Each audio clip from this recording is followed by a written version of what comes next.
এই যে আপনি যে এখন মুড অফ করে বসে আছেন, সমুদ্রের পাশে মানুষ ডিপ্রেস হয়, ভালো কথা না। আপনার তো মুড অফটা মানায় না। আপনার তো এখন আসলে কোথাও কোনো কাগজ রেখে কিছু লেখার না। সকাল থেকে তানপুরা বাজাইতে ইচ্ছা করতেছে, ক্লাসিক্যাল তানপুরা। আশেপাশে যে তানপুরা দেখতেছি এগুলো ডিস্ট্রিক্ট, এই জন্য মুড অফ। কিন্তু অনেকেই বলে আপনার লেখার অর্থ তারা বুঝতে পারে না। এটা কি আসলে কোনো ডবল মিনিং থাকে? কোনো মিনিং এর কিছু নাই, কিছু বোঝার নাই। তুই তোরে কি বুঝবি না?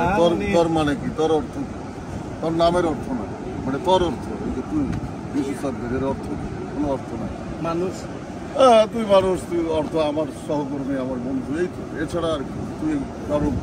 এই যে আপনি যে এতদিন পর্যন্ত এই যে জাতিকে দেশকে অনেক কিছু লিখে দিয়ে গেলেন, যখন আপনি থাকবেন না তখন এই লেখাগুলো দিয়ে কি হবে? আপনি তো অনেক কিছু করেছেন, অনেক কিছু শিখিয়েছেন। আমি শুধু আমাকে দিতে চেয়েছি, অন্যদের হয়ে গিয়েছে।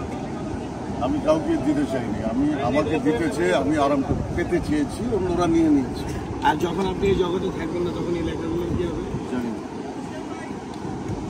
আফসোস হয় না ওইটা ভেবে? না, আফসোস হয় না। আপনি যতদিন পর্যন্ত লিখতে পারেন লিখেই যাবেন, তার মানে না, লিখতে পারলে লিখে যাবো তা না। যতক্ষণ ফিল পাবো লেখার ফিল পাবো ততক্ষণ লিখে যাবো। তাহলে আপাতত লিখতে পারলেই লিখবো, হয় না তো? আপাতত ফিলে হ্যাঁ, ফিলে আছে। ধন্যবাদ আপনাকে।